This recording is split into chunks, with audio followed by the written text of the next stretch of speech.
Today we are doing a quickie discussion. Today's quickie discussion is on Dragon Ball. Dragon Ball is an anime franchise which follows the adventures of the protagonist Goku as he trains in martial arts and explores the world in search of the 7 mystical orbs known as Dragon Balls. The series is also known for having high-speed, flashy, colorful battles and choreographed attacks, so it's not hard to see why Chris would like it. And we see Chris Chan drawn as Vegeta and Sonichu as Goku. Very good art. Chris Chan and the series. At the About the Author section of CWCki Site 2, Chris lists Dragon Ball Z and its pseudo-sequel GT as amongst his favorite anime. GT shouldn't be there, but I actually didn't know that Chris was into Dragon Ball. That's something I learned today. Chris's Kamehameha and its retcon name Shinyameha is a blatant ripoff of the Kamehameha, an attack used by the protagonist Goku, as well as by the other main characters. Chris also stole the Dragon Ball plot device from the series, where anybody gathers the Dragon Balls is granted one wish. Chris, of course, ingenuously changed the name to the Sonichu Balls, assuming that people wouldn't be able to tell the difference. Though it should be noted, Chris only stole the name from Dragon Ball. The actual idea, on the other hand, was swiped from the Chaos Emeralds from the Sonic the Hedgehog series, which themselves were Dragon Ball ripoffs. Only instead granting a wish, they allow the characters to access their super forms, and it can perform some magic and some reality warping, because they were able to wake up Zelina Rosechu, and I know some people would argue that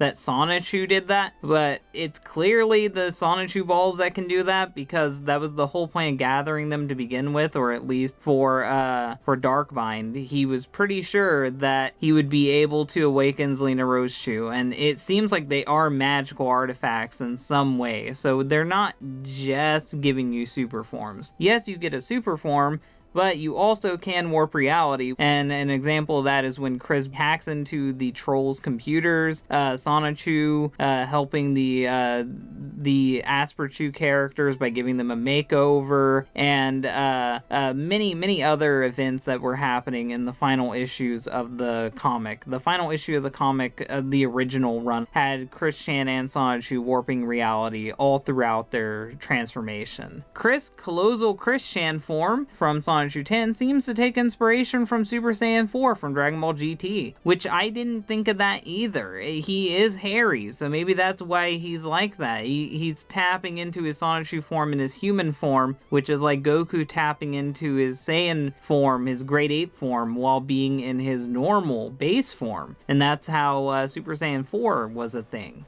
In the anime, the form is a combination of Goku's regular appearance and his Great Ape form, while Colossal Chris Chan is a combination of... Yeah, they actually agree with me there. I can kind of see where Chris is coming from, if that's actually the inspiration. I always thought it was weird that Chris Chan would give himself a beard. He's never really been one to want facial hair. In Punchy's backstory from Sonichu 3, his tail is ripped off by his opponent, Maipo, who declares it to be a weak point. This likely derives from the physiology of the Saiyans, who were born with monkey tails that allow them to transform into their Great Ape forms and can also be chopped off to increase their power. I don't know about that last one, but the first one does check out. Coincidentally, at the end of his backstory, Punchy declares himself to be the greatest fighter since Goku. The weak point thing could be a reference to the original Dragon Ball, where Grandpa Gohan beat the crap out of Goku by grabbing his tail and slamming him back and forth, and really drove it into his head that that's a weak point. In a mumble chat, Chris stated that his favorite character is Videl. Oh